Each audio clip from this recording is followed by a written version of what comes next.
Hello everyone, welcome to my YouTube channel Easy Way to Learn. I'm Shalja Tripathi and today we'll be discussing Ohm's law.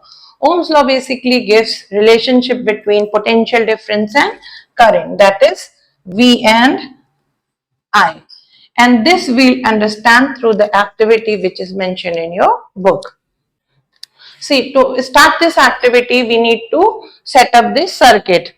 See, in this circuit there is an nichrome wire represented by R, and a voltmeter is connected in parallel to the nichrome wire to read this potential difference across XY. Ammeter is connected in series to the nichrome wire, and here connection is made as such that we can vary the cells that we are adding. That is, first we'll put one cell in the circuit and note down the reading of potential difference from voltmeter and current from the ammeter. So in this case, we start the experiment by putting just one cell in the circuit or connecting one cell in the circuit and noting down the values in the table as follows. Then connect two cells in the circuit and note down the corresponding values of V and I. And in this way, we'll note down 4 readings. And from these readings, we'll find the ratio of V by I. So, the result that we get is actually that as the cells are being increased here, potential difference across XY, the reading increases. So, if in the first case, see, if the potential difference is 5 volts, let's assume it's 5 volts and the current flowing is 1 ampere. In next case, if it is 10 volts, current flowing is 2 ampere. Similarly, 15 volts, current is, see, we obtain this kind of reading that as V is increasing, correspondingly the value of I is also increasing. So V by I ratio comes out to be same in each case. See, here it comes out to be 5, then 10 upon 2, then 15 upon 3. That is, this V by I ratio from the experiment comes out to be a constant. So here the conclusion is that as V is increasing, I is also increasing. So we can write V is directly proportional to I. Provided condition should also be mentioned that temperature remains constant. This physical condition should remain constant. Then only we get this kind of relationship. And this is what Ohm's law states, or this was the observation made by German scientist Simon Ohms. See, now we can state Ohm's law, which says, see the potential difference V across the ends of a given metallic wire in electric circuit is directly proportional to current flowing through it, provided its temperature remains the same. And this is called Ohm's law. Now we can write, see, V is proportional to I, and from the activity we are getting V by I is a constant. We are getting a constant value of 5 in the experiment. And this constant is called or represented by R, which is resistance. So constant is called resistance. So we can write V by I is equal to R, or V is equal to IR, provided temperature is constant. Now the unit of R we can easily find out from here. See,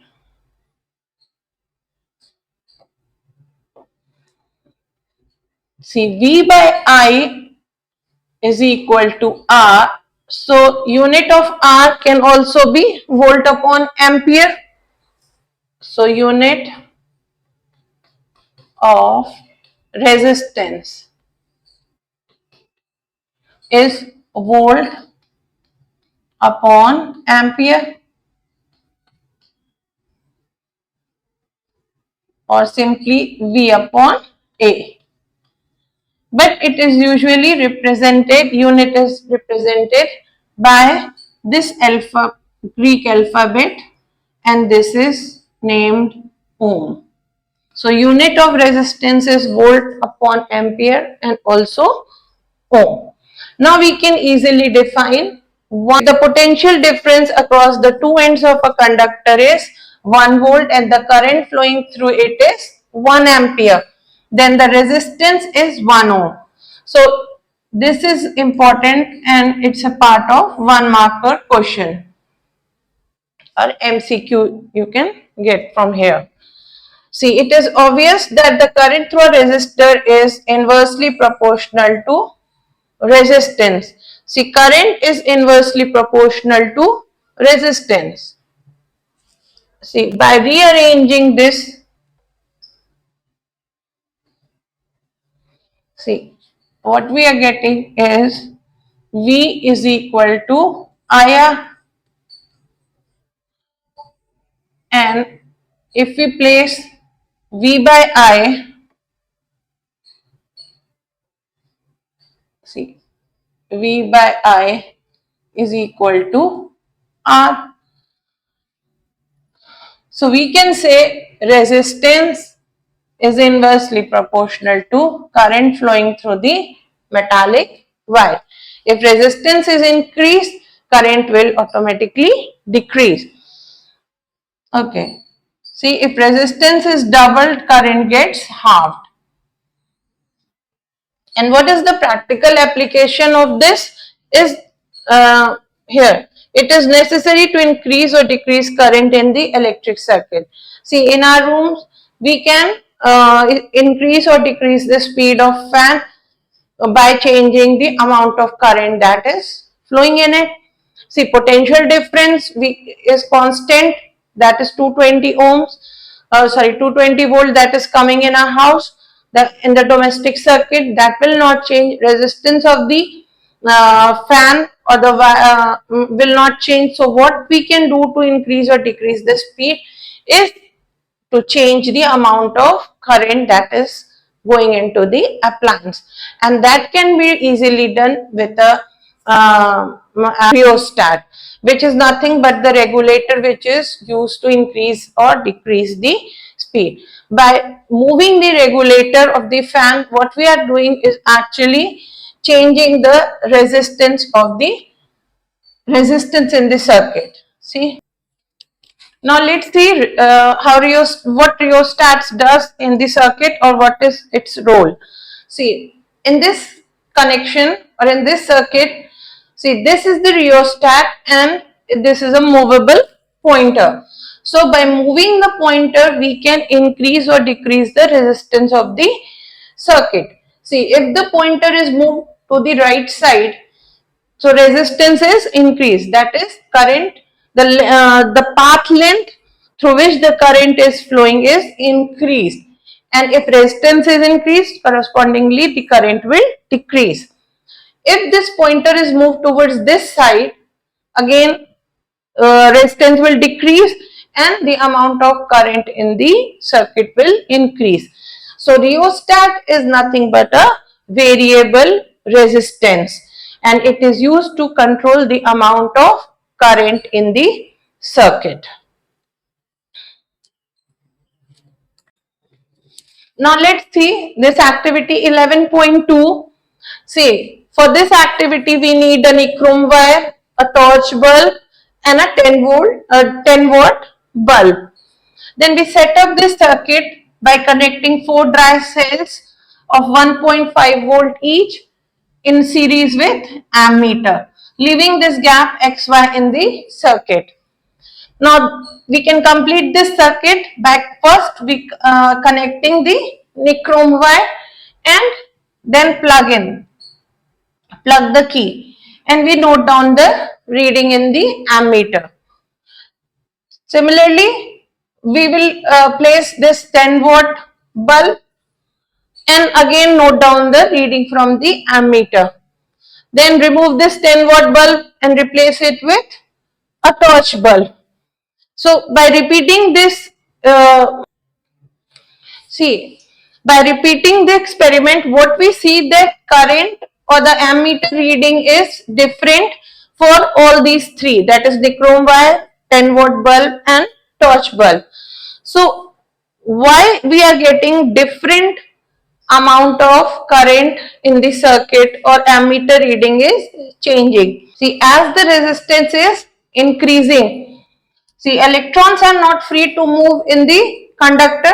They are restrained by attractive force of atoms. So since electrons are moving among these atoms, their motion is restrained, and this is called resistance. Resistance is actually the nature of the material. See, a component of a given size that offers low resistance is a good conductor. So we can classify components as good conductors which have least resistance, that offer least resistance.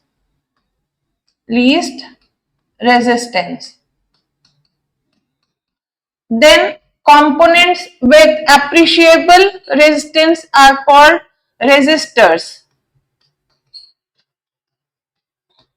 That is, they have appreciable resistance.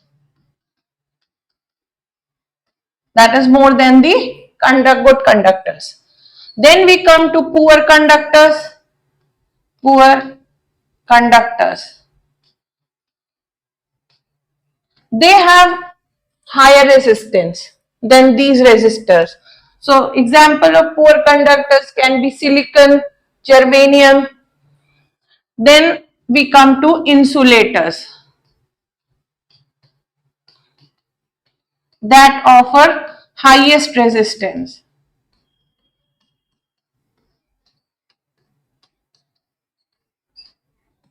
like wood, rubber,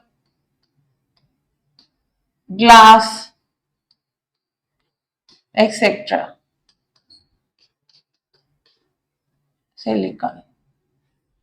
Hope you understood the topic well. In the coming video, I will be taking up factors on which resistance of a conductor depends. Please like, share and subscribe. Thank you so much.